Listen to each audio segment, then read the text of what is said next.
Welcome, NoDQ Galaxy. It's Virtue here for another edition of the NoDQ Review, and we are on the precipice of Money in the Bank and NXT TakeOver Weekend in Chicago for the NoDQ meetup, which Aaron Rift and myself will be there.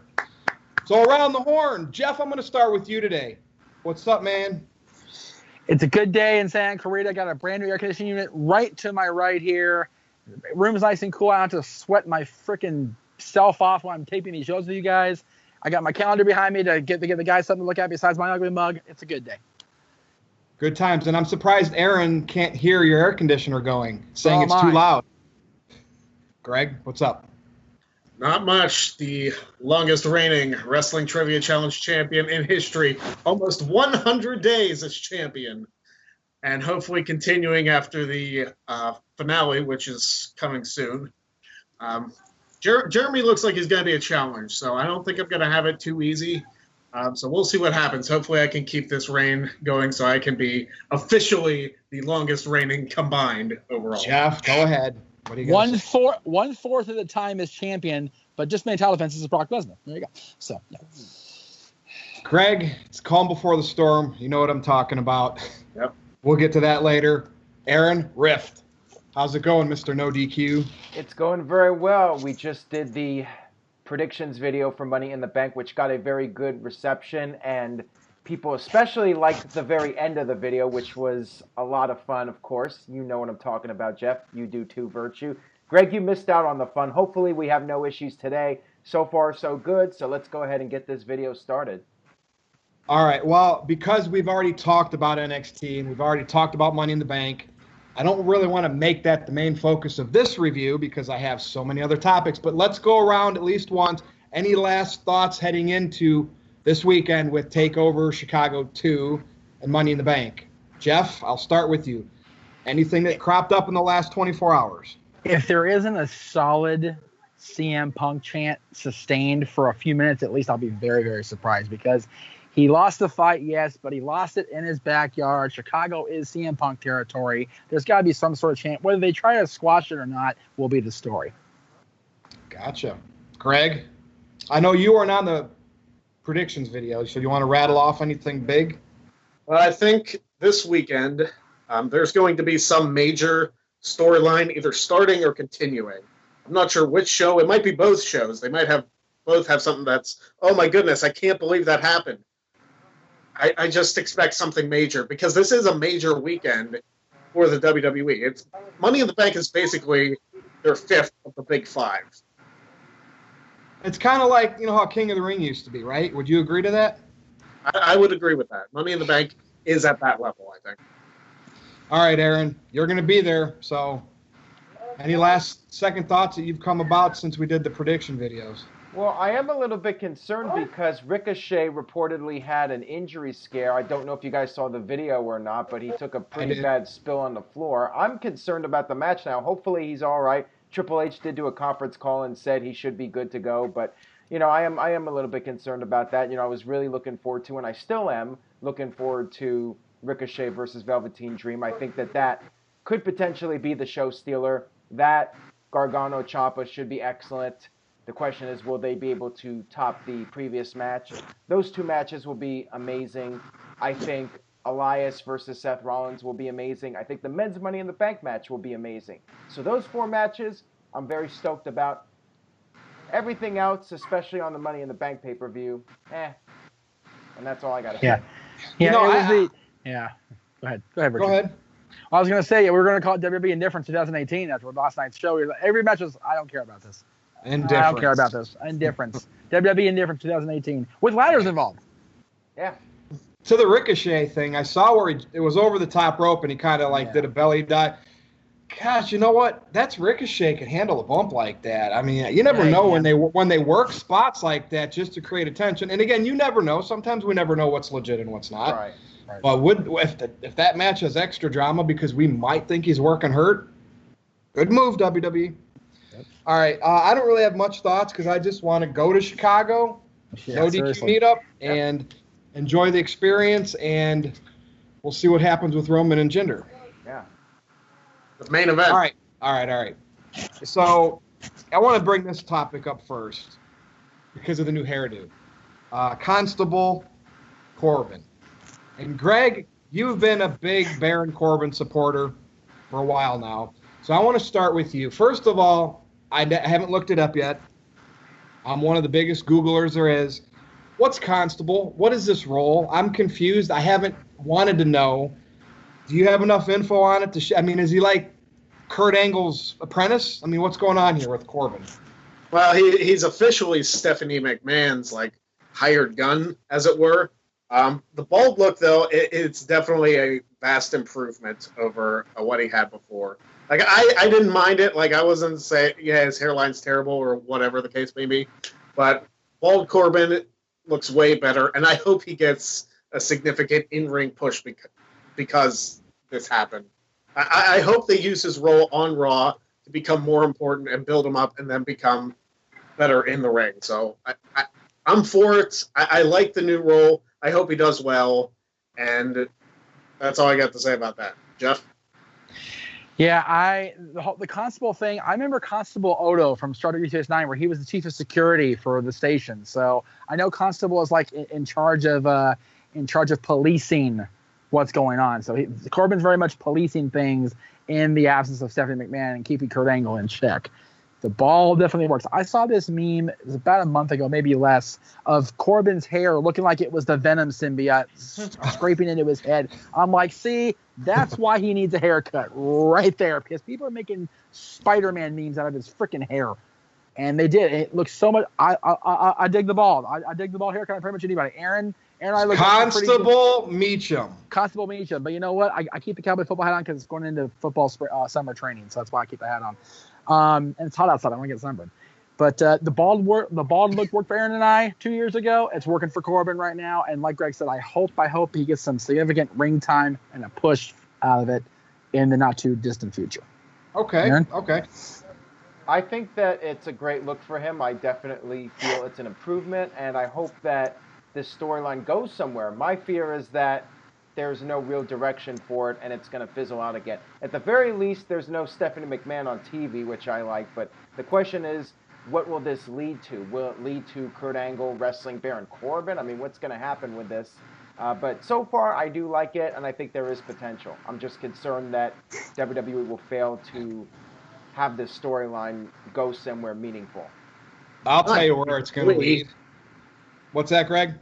I said not WWE. They're great with long-term planning. Oh yeah. It's gonna lead to a feud with Roman Reigns. Oh no. There you go. But that actually might not be bad. I might actually enjoy that feud. Well, and it could be we don't know what Corbin's going to do with this. So, like, with the Jinder feud, we know what Jinder is for the last 18 months, right? If Corbin was in this spot right now with this new gimmick, so to speak, there might be a little appeal to it. But, like, with Jinder, it's, oh, God, do we really have to see this? I mean, not me, but most of everybody else. Well, the fact is, everybody in this room and everybody watching this knows Jinder's role right now is we need somebody to make sure they won't boo Roman. Let's put the other people, the other person we can't stand in the ring. So here you go, Jinder Mahal. And you notice Monday night they were cheering for Roman when he came to the ring to face Jinder. They were cheering for him. I was like, the experiment's working. Yeah, but it remains to be seen. Into Chicago. You're going into Chicago, which was right. Chicago is not going to like Roman regardless because. No. Well, could you imagine? And Greg, this just the light bulb went off. If we could go back and plant somebody today before their time, what's everybody's thought? Just topic out of the blue right here. Roman Reigns at ECW One Night Stand, or John Cena's spot. With today, like, what do you go around real quick? What do you think? Would it be even more violent than the Cena RVD one? I think if Roman Reigns was challenging or being challenged by an ECW stalwart in the Hammerstein Ballroom in 2018, there'd be a riot when he walked in, let alone if he won. There'd be a riot when he walked into the building. It would be because people disliked John Cena, the character, in 2006, but they still had the respect for him at that point. Now, not so much. They despise the Roman. They loathe the Roman character now. If he was to walk into the ECW show, there'd be so much stuff thrown at him, he'd be covered in groceries by the time he got into the ring.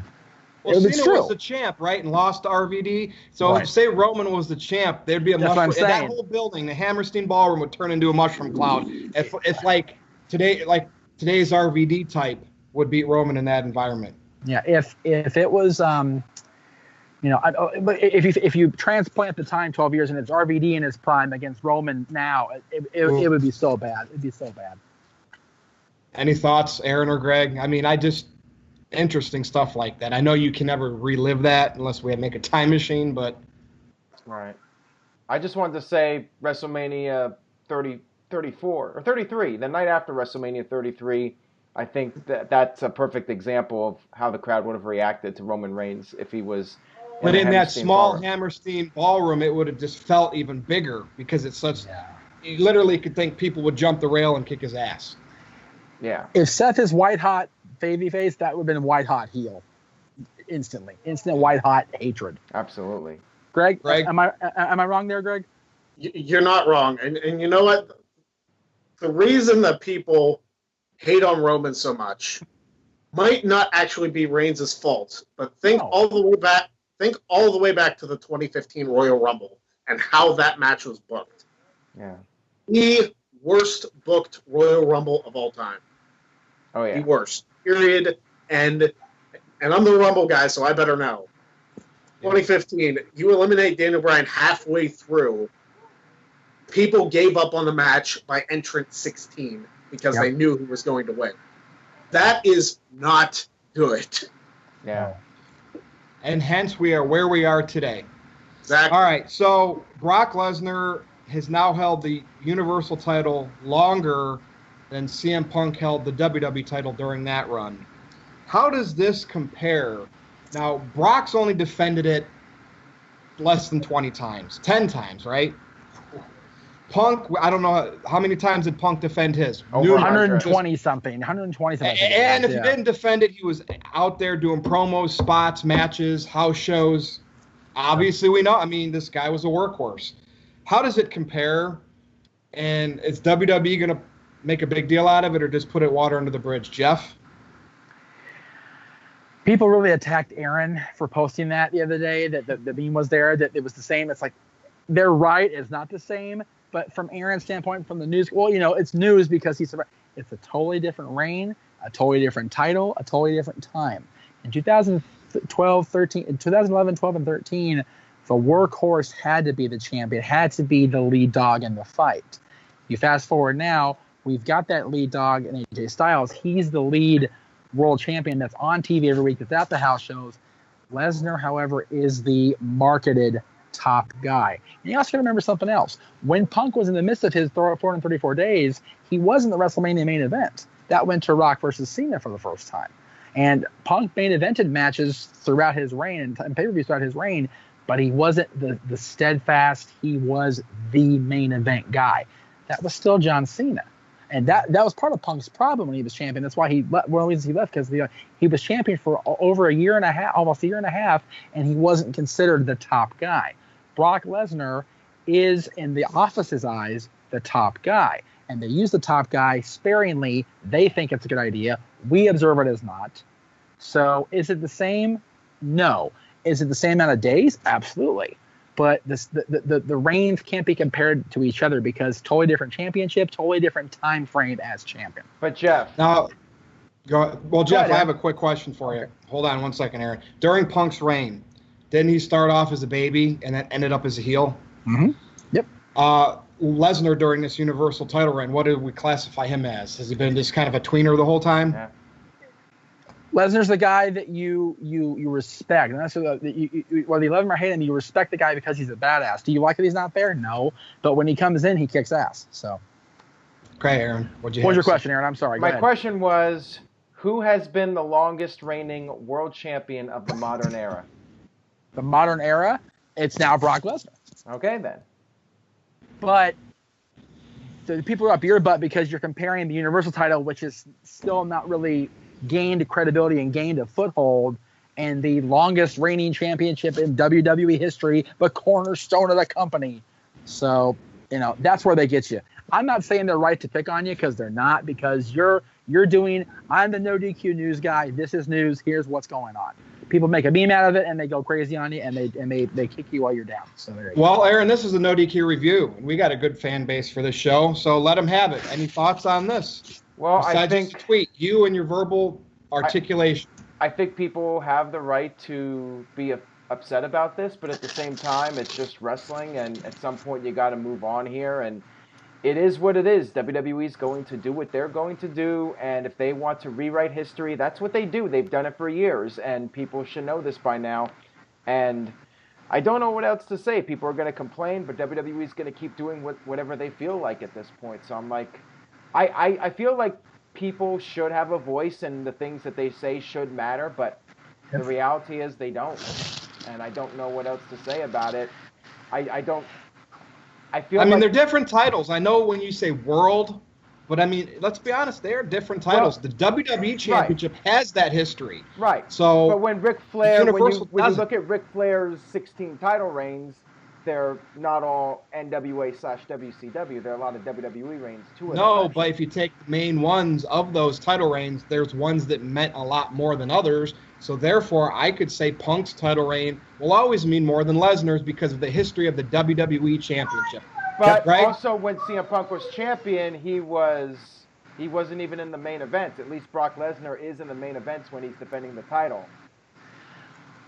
Brock Lesnar is the world champion in the vein of Hulk Hogan. CM Punk's world champion in the vein of Shawn Michaels, Bret Hart, the workhorse working every night, twice on Sunday. But even Shawn and Bret were in the main events. I mean, CM Punk's title defenses, unless he was against Cena or Rock, he wasn't in the main event. Yeah, well, and a lot of that's why that stewed under why he's gone now, because he didn't want to deal with it. Because he was down for the whole time he was champion. He was. If you watch his DVD, and I've watched it several times since he left, he felt completely disrespected right up until the moment he re-signed with WWE at the Money in the Bank time, the period of 2011, because he was world champion twice, and it was like, okay, well, yeah, but you're not really the champion. Even when he won the big championship more than once, he still was not the guy. Right. And it sucks. Yeah. Greg, it looks like you're ready to do a pipe bomb here. No? To quote Jeff Meacham, here's the thing. Brock Lesnar's WWE Championship reign, his one where he beat Cena at SummerSlam and lasted till WrestleMania 31. People did not complain about that reign as much because Lesnar was putting on solid matches. Yep. With John Cena, with Cena and Rollins, and even with Roman, because that match was actually pretty solid before Rollins came in and cashed in. So Brock Lesnar's run from 2014 to 2015, especially coming off beating The Undertaker at WrestleMania, he really was the guy. For the Universal title, the last good match that Lesnar put on was at SummerSlam, and he wasn't in half of it, if you remember correctly. Yep. So this reign, I don't think is comparable because the match quality isn't there. If the match quality was there of Brock Lesnar circa 2014, 2015, I'm not even thinking like 2002, 2003. I'm thinking just a couple years ago. Match quality was up there. If he was putting on like 20-minute clinics with Strowman and Reigns and Joe and stuff like that, and the matches were great, people wouldn't complain about it as much. But they're 6-7 minute squash matches, essentially, for the Universal title. And the one with Reigns kind of dragged on too long because he kicked out of 75 F5s. It's like, what do you do? You got to have the match quality, and you got to have the matches people want to see. That's why people are complaining about Lesnar being champion as long as he has been. And plus, you don't really have any storyline development for the most part because the champion's not there. Yep. Well, that was the case with his WWE title reign too. But the storylines were able to progress without him, and when Lesnar did return, it was more impactful, and he put on good matches. That's what I'm saying. Put on good matches when he was supposed to. He went 15, 20 minutes at a time. I'll get to you, Jeff. No, that's okay. But, actually, go ahead now. I want to know what you were going to say. Well, I was going to say the problem is his most prolific feud as Universal Champion was from a guy that said you're never here all the time. Why should I bother with you? It's like, okay, well, if you don't bother with him, why should we bother with him? That's true. Greg, did you have any other thoughts? There is one thought I have. The Universal Championship has basically been a cursed championship since its inception. The only good champion that title has had is Kevin Owens. Yes. Because Kevin Owens was there every week. I mean, Finn Balor, it's really unfair for him because he got injured the same night he won it. Yep. But Kevin Owens has been the long-standing full-time champion that the Universal Championship really deserved. And then we got Goldberg, and we have Brock Lesnar. So we only have 4 people in the last 2 years that have been Universal Champion. And So you it's know like- what? I won't forget, Greg, when Kevin Owens won that title. I remember Jericho saying, "We're going to make a good Universal Champion." Remember that? And they ended up getting Jericho the U.S. title. What a great! I mean, that was that not good times? Yeah. Leading all the way up to the Festival of Friendship. Like, I feel like that was a decade ago. Yeah. I know, You it know? was only last year. Gosh. The run of Jericho and Owens, it was the best, man. It was Man. so good, so good. Yeah, it was. Well, you Good know, times. my thoughts during Punk's title reign and why I feel it was more special because he did have that mic time.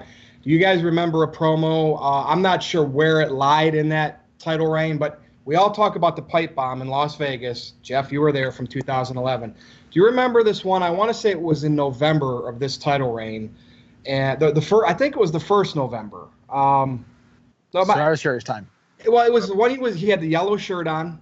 He was it's where he ended up facing McMahon in the main event of Raw. They did that whole angle, and he commanded respect. He said, "Before I was just a spoke on the wheel. Now I am the wheel." Does anybody remember that promo? Yeah, That that was was- after.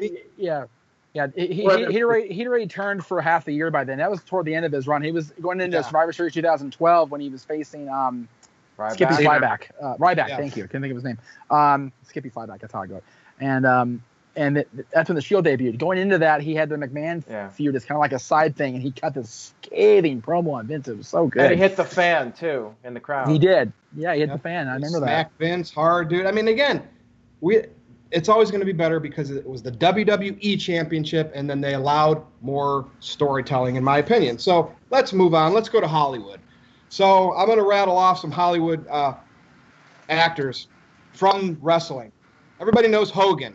He came back to wrestle, he went to WCW and he created Hollywood Hogan because of his movies. I wouldn't say they were hot movies, but I mean, what did we have? We had No Holds Barred. He was in Commando. Rocky. Yeah, Suburban Rocky. Commando.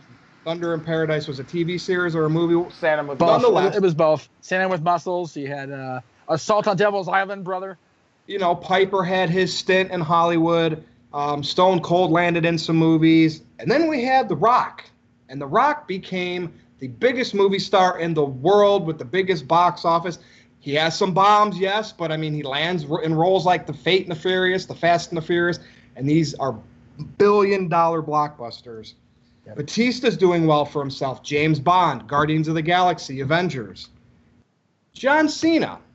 Now, recently, Aaron, because the news, it broke out. Well, it didn't break on NoDQ.com. That's where I saw it. Maybe it did break on NoDQ. He's going to be in a movie with Jackie Chan, taking Yeah. the place of Sylvester Stallone. Yep. So I want to know everyone's thoughts. Where do you think Cena will land in Hollywood? Is he going to be? Can he get up to the Rock level? Will it? Batista's close. I mean, he's not the mega blockbuster guy like Rock, or is he going to be more of like a Hogan or, just a few here and there? Aaron, I will start with you. Where is John Cena's Hollywood career possibly going? Well, I think it's already better than Hogan's. I think he's already had more successful movies under his belt than Hogan. So I think Cena has a good chance of getting fairly close to The Rock. But The Rock has really reached a level that I don't know of anybody that could possibly get to that level. Cena might come close though. I think if Cena wants to do acting 5-10 years from now, it might just take one big role and he could be the guy in Hollywood. I mean, he's got the look for it. He's got the personality for it. I definitely feel he has a realistic chance of making it big. And Rocky, by the way, was a big deal for Hogan. But yeah, after that, it was kind of all. Now, John Cena is going to be in, I saw the trailer for the next Transformers movie. It's actually just called Bumblebee. Different director, different direction. Starscream's back for all you Transformer nerds. Cena looks like he's some military type guy. I'm actually excited to see it. So, Greg, what's your thoughts on these Hollywood, wrestlers gone Hollywood? I think it's ironic that Hogan didn't really make it in Hollywood when you think of '96. And Suburban Commando, also featuring The Undertaker. Don't forget that. With the high voice and everything. Yeah. Watch it back, kids. I'm not kidding. Go watch the movie if you have the time and the stomach and listen to The Undertaker's voice. I'm just saying. Exactly. Wow. But the thing with Cena is he won't catch The Rock. AJ Styles said in a promo he will never be as good as The Rock when it comes to Hollywood. And he's right. Cena, I think he might have a couple good movies. I don't think he'll even reach Batista level, to be honest. I think he's going to be in like the mid-level tier. It's like, okay, Cena's in this. That's kind of cool. But he's not going to be like, oh, John Cena's in this. We got to see it. It's not going to be that level. I mean, like the Bumblebees of the world. Yeah, I don't think he'll reach that level, even with the history behind the Transformers or the history behind any of the movies that he does. Just because I don't think Cena's honestly as good of an actor as Batista or The Rock. Good points. Good points. Jeff, did I miss anybody too? I mean, I know we mentioned Piper. They Live will always live in just as pure greatness. I believe that was that John Carpenter, Aaron? John Carpenter, who John Carpenter in scary movies. God, jeez. Halloween coming out this year again. Just saying. Yep. And he has his name on it at least. And you know what? 40 years of that movie, and people are still like, "Oh my God, I can't wait." That's. Aaron and I are skeptical though. Still. Yeah. So am I, but you know what? It's the quote me. Here's the thing: they're totally retconning everything but the first two movies. So it's like we'll see what happens with Halloween. As far as John Cena goes, he will not catch The Rock. I have this vivid memory. I was out seeing Aaron will reference this. I was out seeing Jenna at one of her shows on Sunset. No, not Jenna Jameson. Jenna Ross, Paradise Kitty, Rue. Come on, Aaron, don't do that on the air. You're terrible. I walk out of the Viper Room. I look this way. There's a billboard for Ballers, starring The Rock.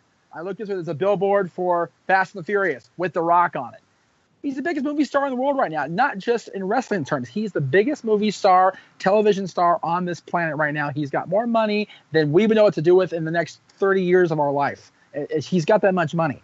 He's going to be the guy going forward that makes the money in Hollywood. He's going to be a dictator in terms of Hollywood. Cena is going to be very much like Stone Cold ended up being, and Cena's doing what he's doing now. He's not the guy in the movie. He's a supporting player. He's an ensemble player. He's not going to be the Marine or Legendary, the other ones where he was the starring vehicle. It's going to be okay. Well, you could say that about Batista too, because Batista has been in franchises. He was in James Bond and well, right. And guys, that's what I'm saying. Batista was great in a supporting role. He's not the star of the movie. He's one of the stars of the movie. When he was the lead actor in that movie with Rob, right? Yeah, Wrong Side of Town. Wrong Side of Town. It did not go well for anybody involved in that movie. No. So, and the fact of the matter, he was the star, as was Rob. Those two guys were the stars. And so when he's Drax, when he's the Bond villain, it works out well. When he's the guy that has to carry the movie on his back, much like Cena, much like Hogan, much like anybody else in wrestling besides The Rock, it falls flat. The lone exception to that was Roddy Piper's one starring vehicle. He did. They Live was a cult hit. It wasn't an instant sensation, right, but it's now a cult hit. Yeah. So, but The Rock, you strap any movie script to the back of The Rock's ass and off it goes. So yeah. Well, good points. I mean, that's where we are right now. And who would have thought that Rock could, when it's all said and done, be the biggest Hollywood superstar of all time? Isn't that weird that he came from wrestling? Hey, but you know what? If you base your projections on 1996, you would never guess that.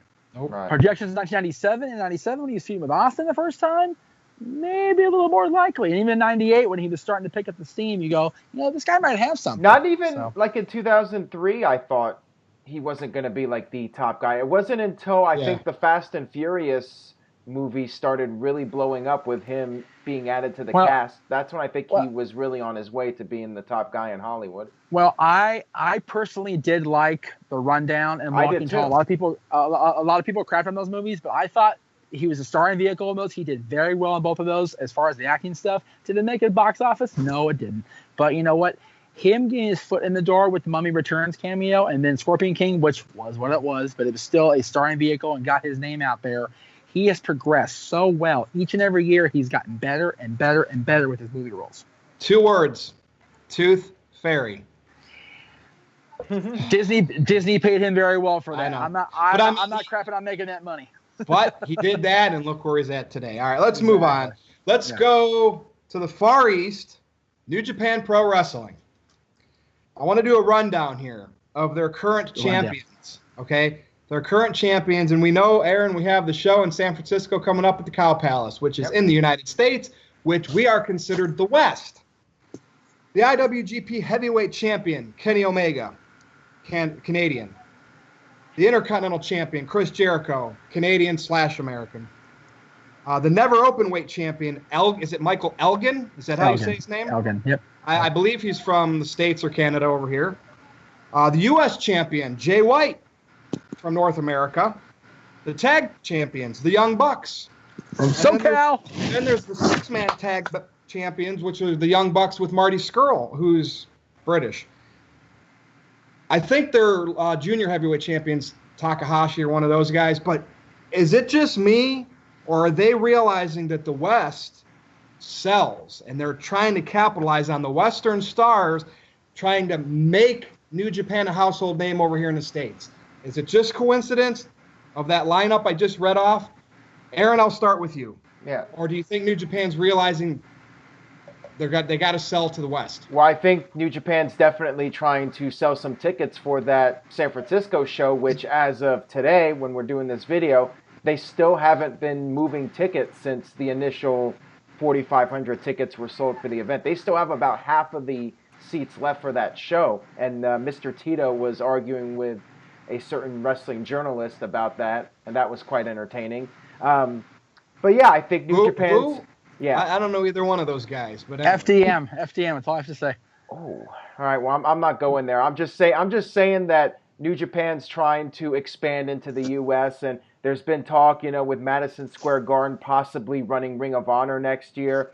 Who knows? We might see New Japan try to make a play for Ring of Honor, or Madison Square Garden. Maybe even do a joint show with Ring of Honor and try to fill that building up just to stick it to WWE. So yeah.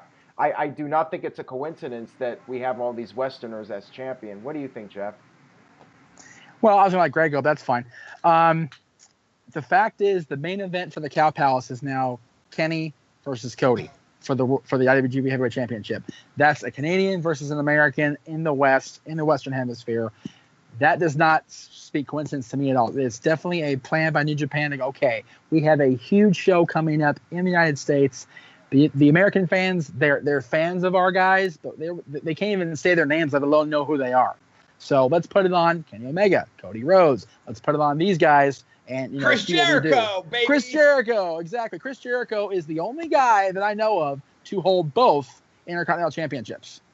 I could be wrong there, but I'm pretty sure I got that pegged.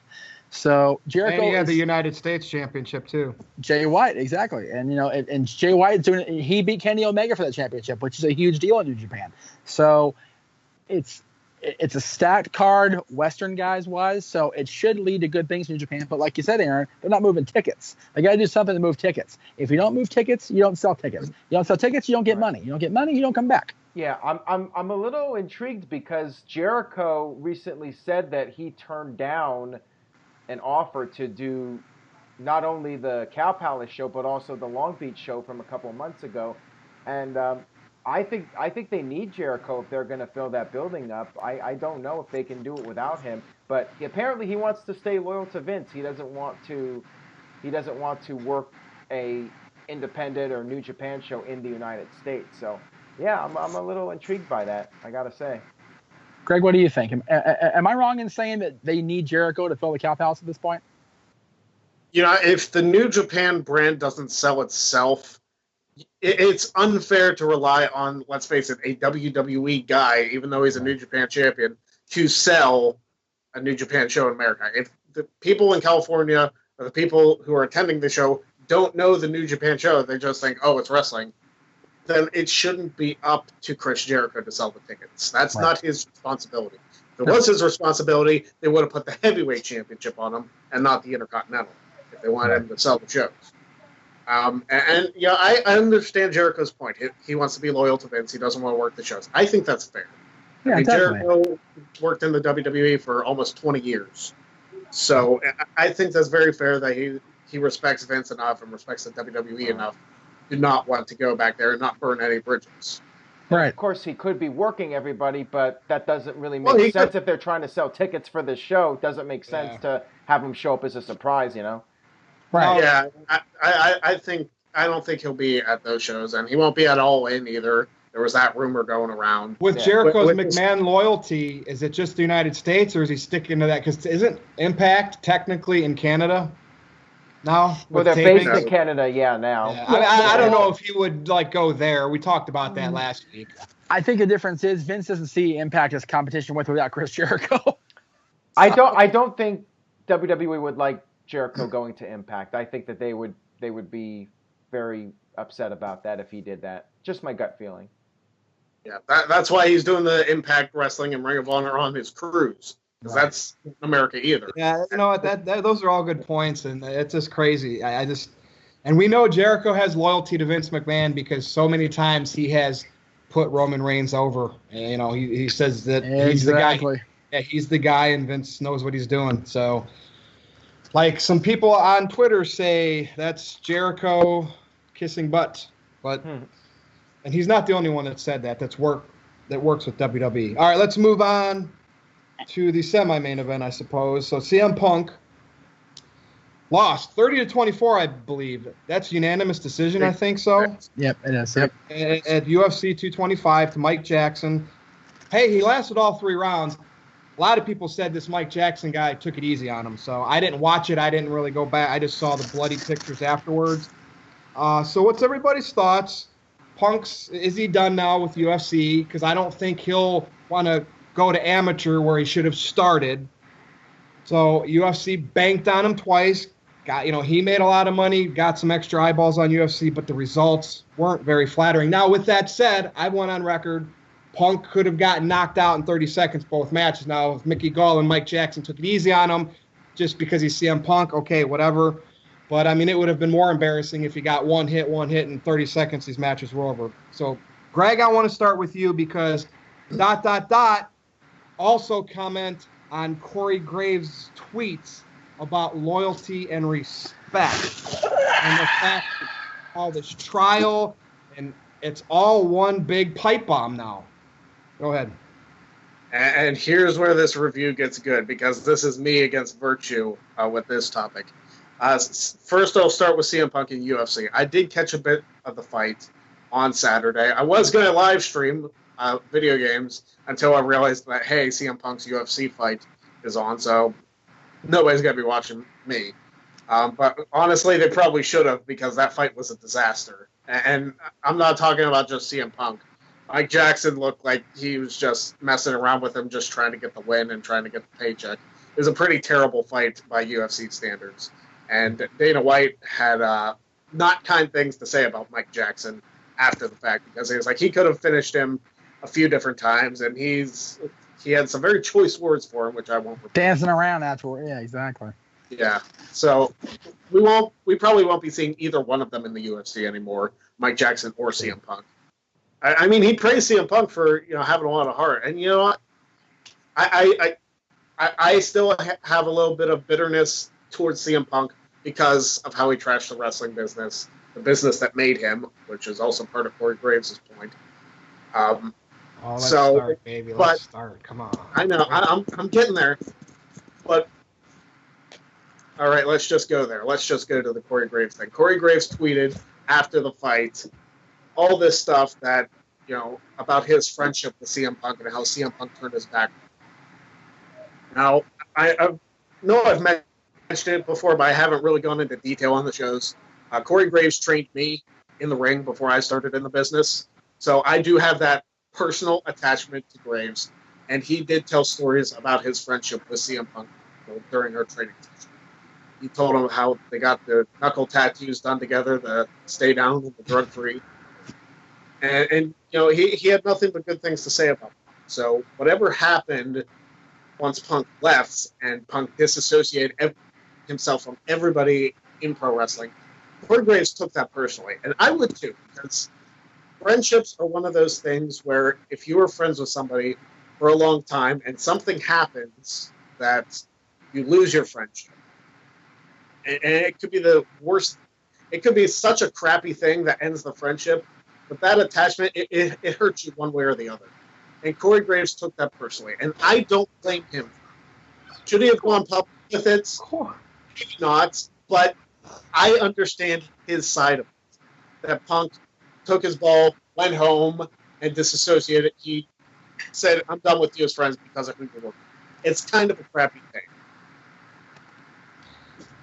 CM Punk didn't turn his back on the wrestling business. The wrestling business turned their back on CM Punk, specifically WWE, the medical staff. Now, we all know over the years wrestlers are forced to work hurt.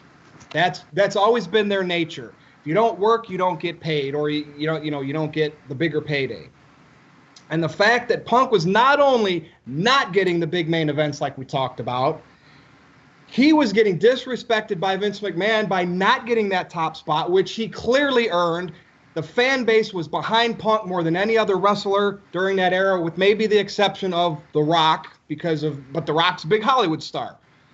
And the fact that he had all these issues, he crapped his pants in the ring, and he walked. He took his ball and he went home. You know what? A lot of guys supposedly have done that before. Austin, you could say Ultimate Warrior, maybe that was more of a firing.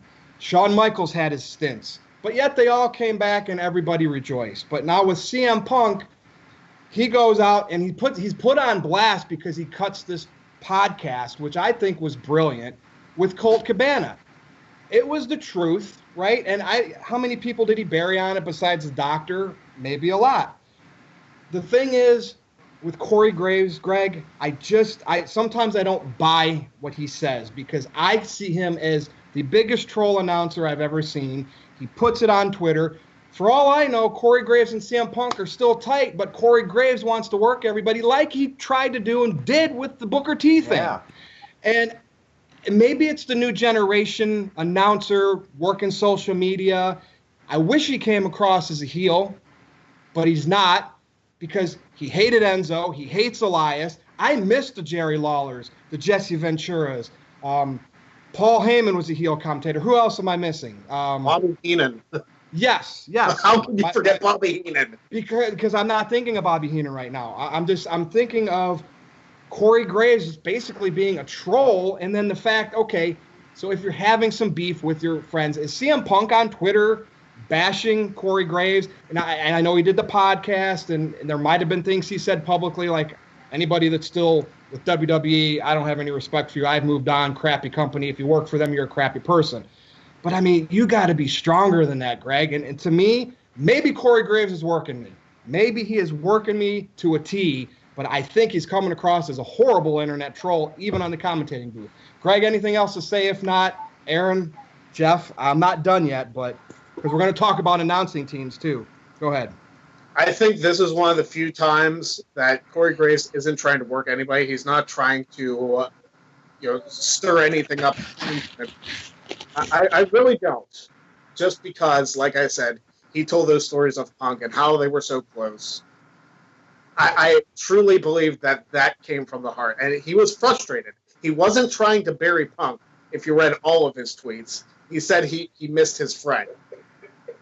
If you read all the tweets, he said he missed his friend. So I think right after Punk gets his ass kicked to a bloody pulp, though, that's stand-up. Kudos, Corey Graves. That's the opportune time for a troll's platform on one of the biggest stages in the world. See, that the timing of it's what pissed me off. Right. It felt calculated. All right, go ahead.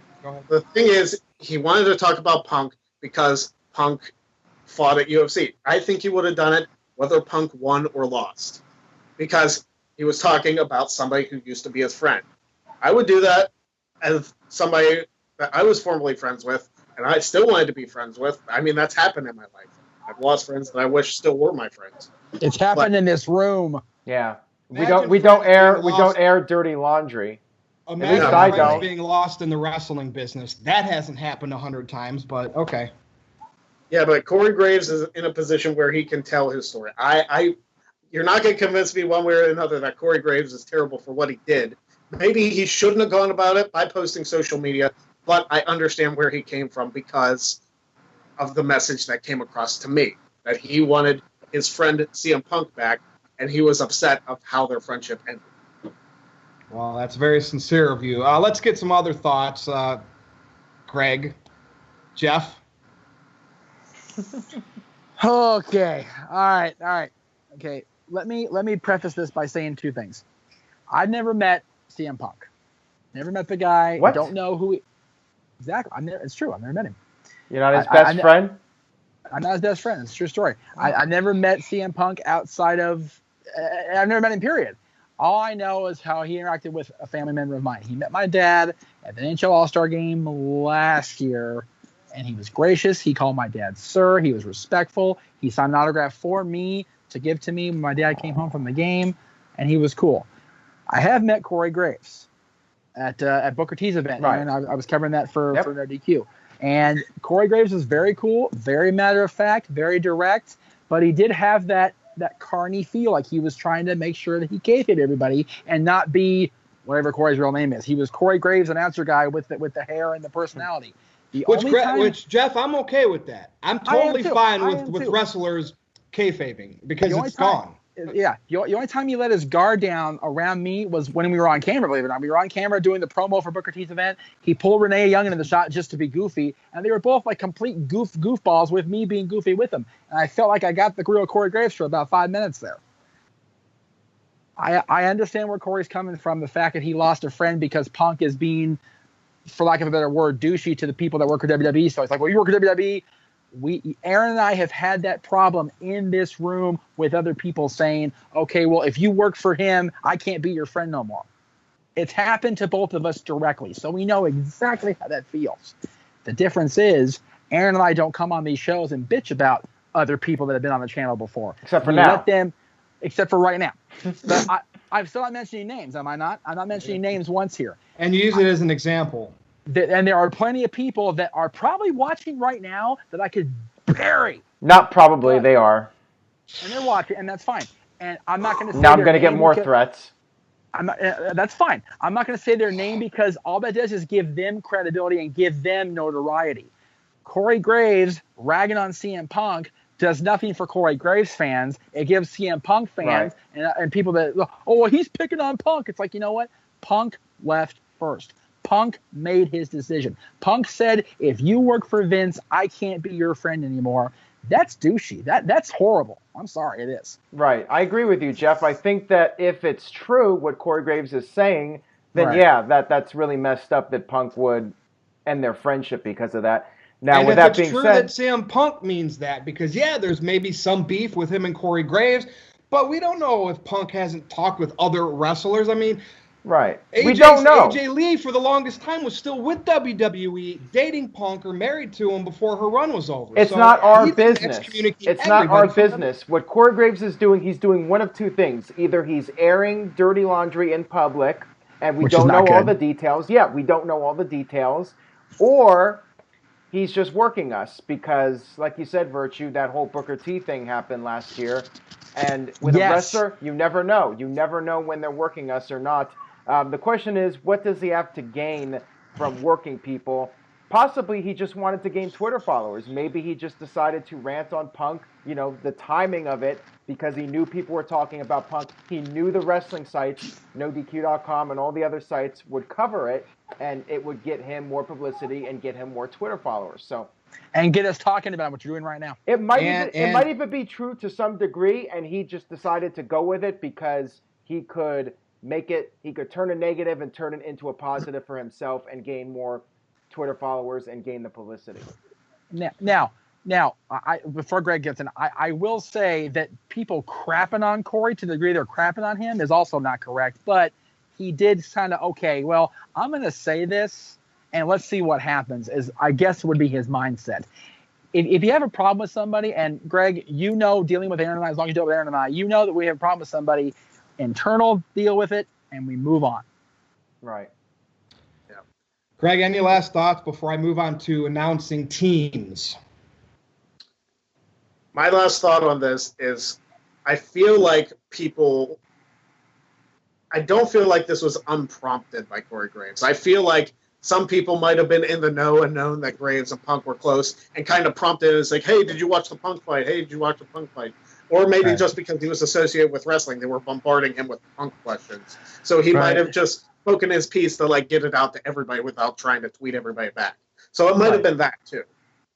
Very well could have been. And I just wanted to say, if in fact he was just doing it because he was frustrated, then he shouldn't be doing it. You know, you don't dwell on the past.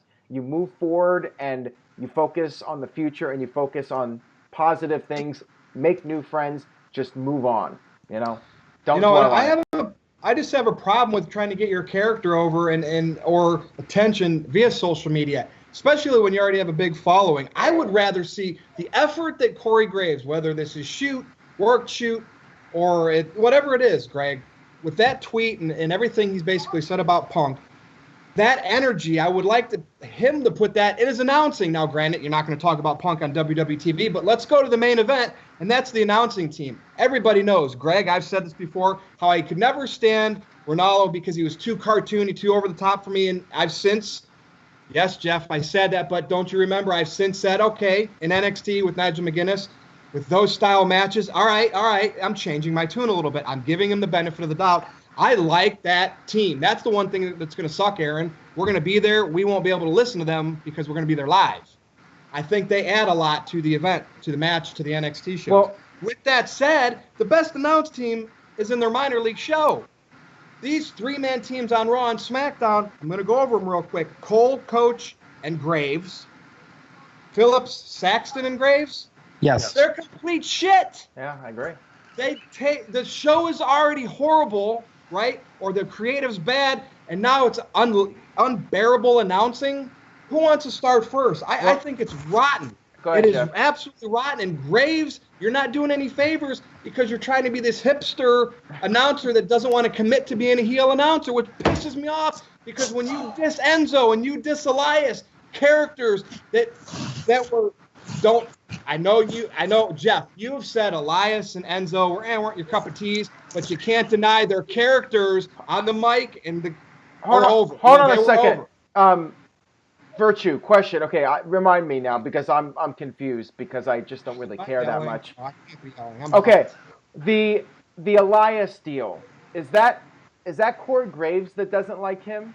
Yes. Even though they're both heels. I have a theory of whenever we get to me talking about this, I have a theory of why he hates on Elias. But go ahead, Greg. You start. Go ahead, Greg. Go for it. Enzo or other heels as well? Well, Enzo was widely regarded as just a douche in general, so that might have been. Lawler would have been like, right. Well, I think Vince probably fed lines to Corey Graves to rip into Enzo and just bury him on commentary. I think that's what that was. It wasn't really anything that Corey Graves was doing. It was just him Vince being wanted fed to lines. bury Enzo on commentary. He made him the star of 205 Live. Vince saw they money fired in him. Enzo. They fired him. It doesn't matter. They put him in that spot, and it drew numbers. No. Vince didn't put Enzo anywhere. Vince was done with it. He said, Triple H, you take care of it. So you claim, but I'm still saying eyeballs were Enzo brought attention. He brought attention.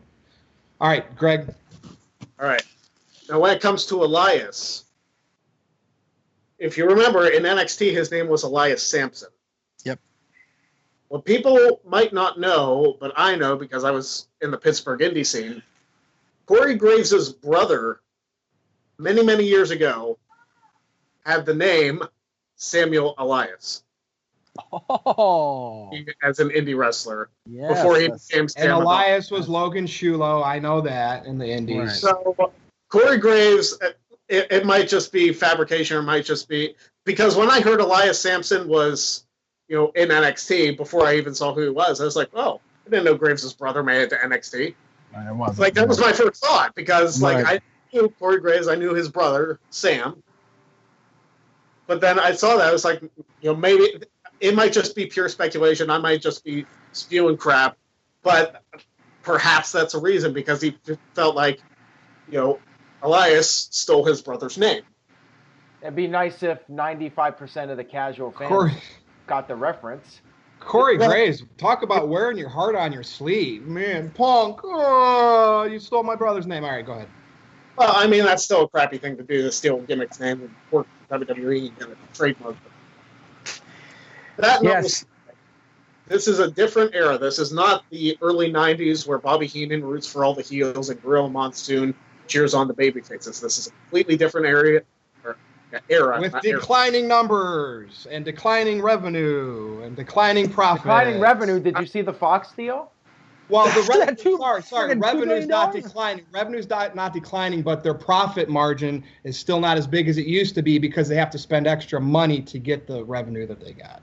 The difference between now and then was there was no social media in the early 90s. There was no network in the early 90s. There was no streaming devices. So the only way you could watch it was buy a ticket to the shows, order the pay-per-views, and watch Raw and SmackDown on TV. That was it. WWE.com barely had any streaming devices in the early to late 90s.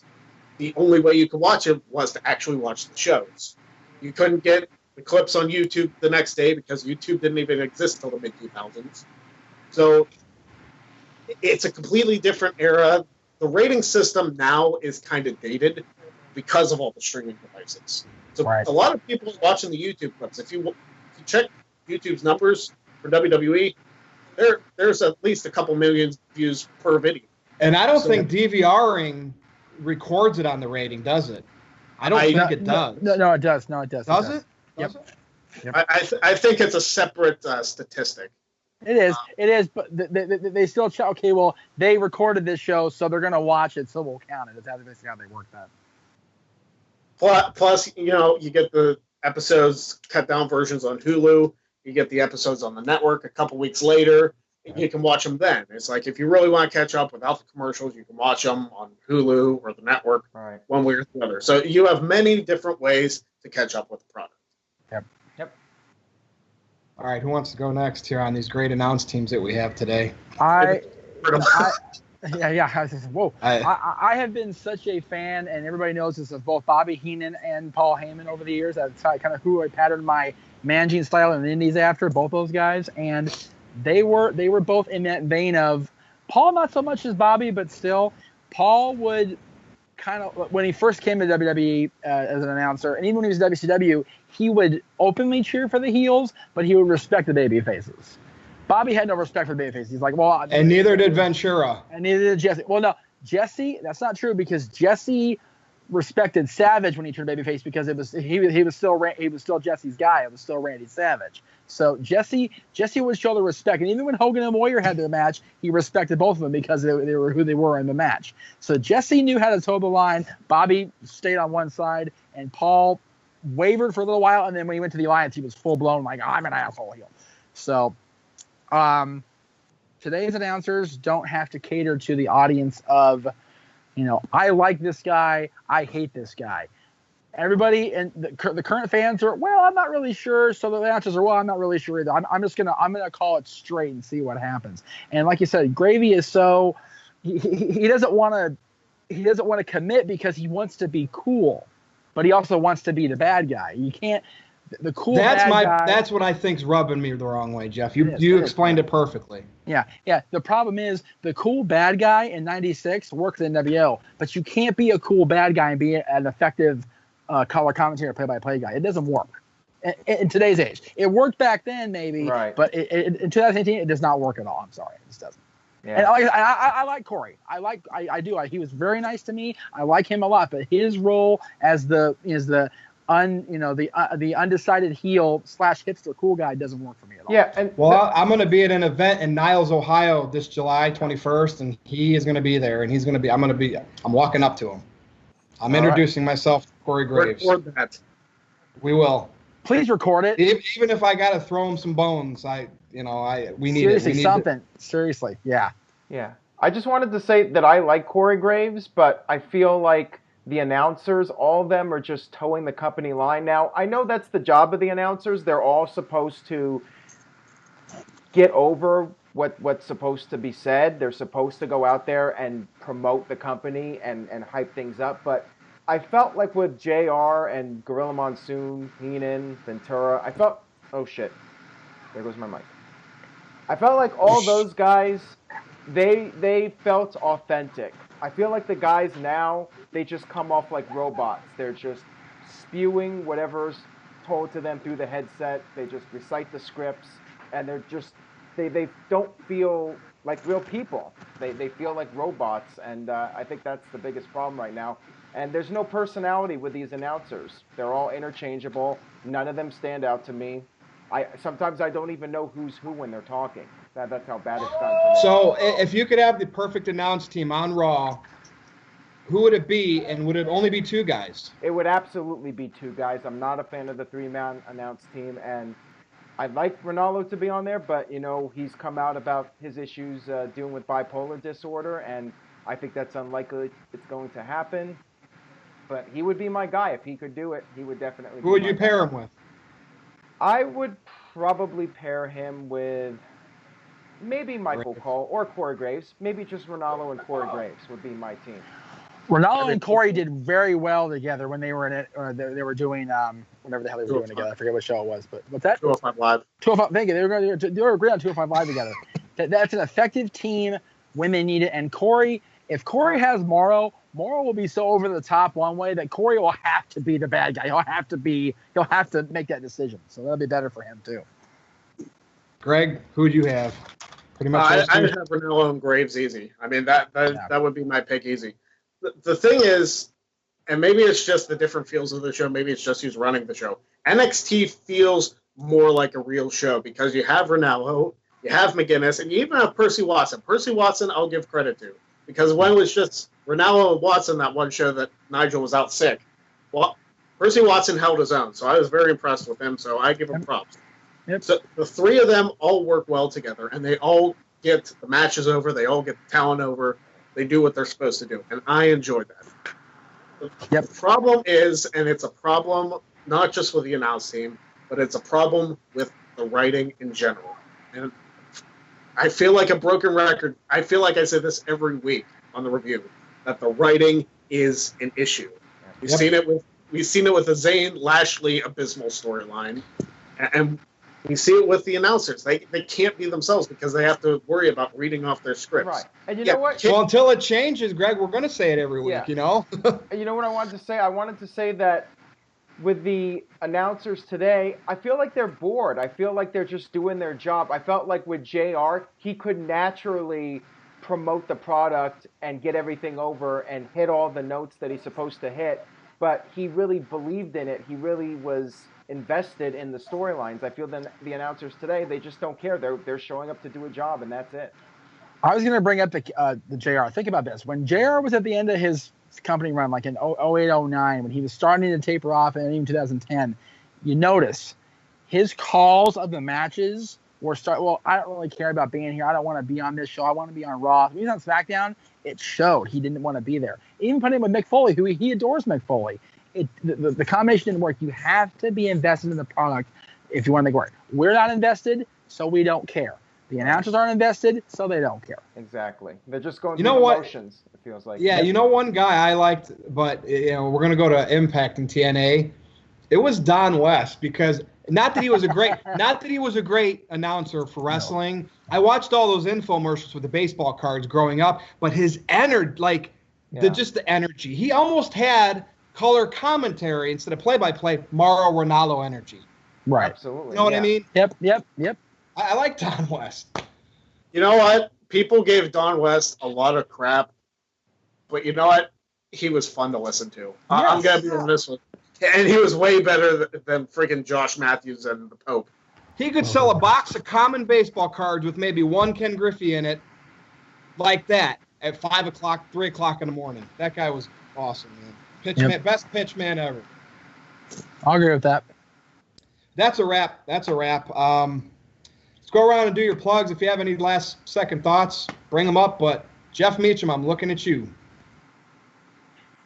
NoDQ.com/Jeff for my Twitter, Instagram _Jeff Meacham. You can find me on YouTube at YouTube.com/Jeff Meacham for Talk Wrestling, Meach's Musings. We're working on getting a live thing together for the 28th of June for the anniversary of the Hell in a Cell match. We're going to hopefully watch through Hell in a Cell with maybe a co-host on that show. We'll see how things play out, but stay tuned. Greg. You can follow me on Twitter at PA Sensation or go to nodq.com/Greg. Wrestling Trivia Challenge. The season 4 finale is coming in the next few days. I know with the NoDQ meetup, it might be delayed a couple days, but I promise you it will be worth the wait. I'm hoping I keep this for season 5. You can buy this shirt and a few others at prowrestlingtees.com/. Buy a shirt. Buy a shirt.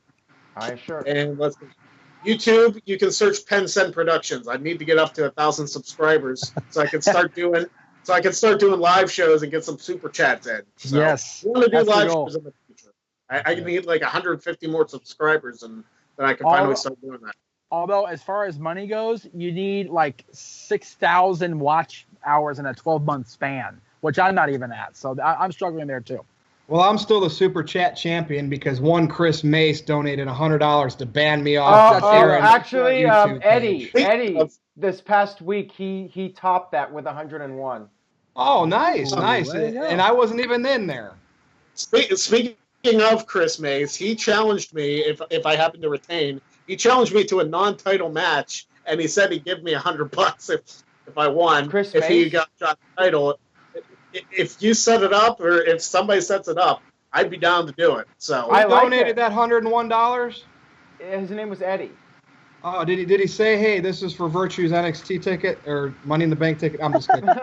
Aaron Rift. Count Go off ahead. ticket. Go ahead. What do you got, man? Well, of course, subscribe to this channel because this weekend, myself, Virtue, and Stephen Osborne will be in Chicago for Money in the Bank weekend festivities. We will be doing a live video for post NXT as well as post Money in the Bank. And we will hopefully be recording some videos, which I like to call the Great No DQ Debate, where you guys can send us topics. Do that now in the comment section or on NoDQ.com. Shoot us some ideas for topics for the Great No DQ Debate. Anything you would like to see us argue about. The three of us are going to record some videos in Chicago. And stay tuned to NoDQ.com for the very latest. That's all I got. All right. That's a wrap. Follow me on Twitter at NoDQ_Virtue. You'll get all my information there. Here we go. We're heading into NXT and Money in the Bank weekend. So that's a wrap. For Jeff Meacham, for Greg Cherry, for Aaron Rift, I am Virtue. See you next time.